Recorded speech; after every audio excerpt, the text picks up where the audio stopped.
Siklus inquiry itu adalah siklus yang berkesinambungan untuk membersamai kombel teman-teman betul-betul berdaya. Jadi teman-teman, ada 3 ide besar dalam komunitas belajar yang harus kita pegang. Yang pertama, fokus pada pembelajaran. Ya, maaf teman-teman ada typo. Ya, fokus pada pembelajaran artinya kita hanya ingin menyasar pembelajaran yang lebih bermakna kepada murid sebenarnya.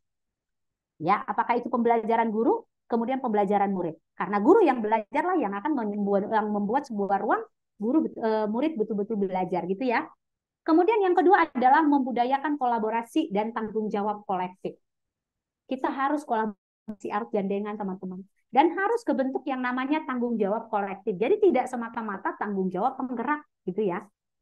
Dan yang terakhir adalah berorientasi pada hasil pembelajaran murid. Nah, siklus inquiry itu ini dia teman. Yang pertama refleksi awal, ini menghasilkan catatan refleksi menjadi acuan dalam perencanaan pembelajaran. Kemudian kita melakukan perencanaan yang dapat dimanfaatkan guru dan kita mengimplementasi yang telah ditentukan bersama dan kita menghasilkan catatan evaluasi berdasarkan implementasi untuk berbaikan ke depan. Seperti itu ya. Nah, ide besar yang pertama ketika bicara tentang fokus pembelajaran, maka teman-teman harus bisa menjawab 4 pertanyaan kritis. Apa yang kita harapkan murid pelajari dari ruang ini, gitu ya? Apa yang kita harapkan murid bisa pelajari? Yang kedua, bagaimana kita tahu bahwa murid sudah belajar hal tersebut? Yang ketiga, bagaimana respon kita jika ada murid yang tidak belajar? Dan yang keempat, bagaimana kita akan memperkaya materi untuk murid yang sudah mahir? Itu teman-teman. Jadi ada penguatan, gitu ya.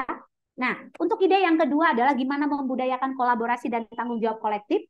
Kita harus memastikan bisa menciptakan pemahaman serta komitmen bersama, gitu ya.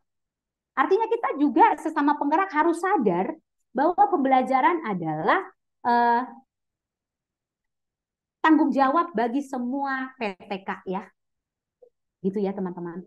Dan kolaborasi diciptakan untuk menghadirkan suasana belajar bersama. Artinya saling ketergantungan. Ada simbiosis mutualisme gitu ya. Tidak melulu lu penting sama aku, enak aja lu ku bagi. Bukan teman-teman, tapi kita saling gitu ya.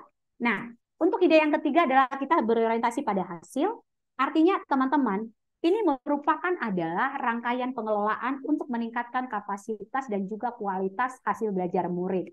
Jadi ini merupakan siklus yang nggak boleh putus gitu ya teman-teman.